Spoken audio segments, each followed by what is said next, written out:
Oh my. Well, welcome. I'm so happy to talk to you today, Jerry, about your book. Thank you, Rachel. It's great to be with you. Perfect. So we will go ahead and dive right in with the first question. And I'm sure a lot of people who may be watching this have read business books or heard some business terms. Rather, I know I have before I was even in business. But I liked what your book did. It was explaining those terms rather than assuming that everybody knew what you meant. For instance, what a SWOT analysis is, because I have Googled that before when people are like, "Oh yeah, that's a thing," and I'm like, "Sure it is." Cool. Um, and you also talk about like why companies should do them. In the SWOT analysis instance. Sure. So, what would you tell new business owners who want to keep learning and growing their business speak or their lingo? Sure. So I'm going to tell you a story about when I became unafraid to ask questions. So I was in my first peer group. I think my company was about $20 million in revenue at the time. And I was in a group with a bunch of really big business people. And when I say that, three or four of them are in giant public companies. The rest were large private companies, meaning, you know, 10 to 20 times larger than my company. Okay. And there was a dozen of us in the room. And I always said I was the black sheep that they let in the group because they felt sorry for me. So I'll never forget my first meeting with them. And of course, you know, I'm trying to impress them.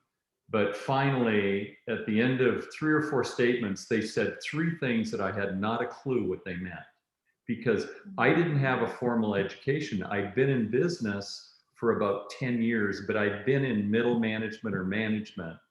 And I remember the things that came up, and it was ROI and EBITDA. And there was one other term that, of course, I'm blanking out right now. So everybody else there, other than one person in the room, had advanced degrees. They all went to USC and Harvard and, you know, name the school. I put up my hand and I said, guys, I don't have a clue what you're talking about. So you're speaking in a foreign language to me, and I could sit here and pretend I know what you're talking about, but I don't. Right. And I'll never forget, because one of the guys in the room laughed and looked at me, and then he explained it. And that person ended up becoming a dear friend for many, many years. He ran a very successful private family business. His son runs it now. And I still work with his son to this day, because of the fact that I was unafraid to say, I don't know what you're talking about, please explain, I gained the respect of the people in the room.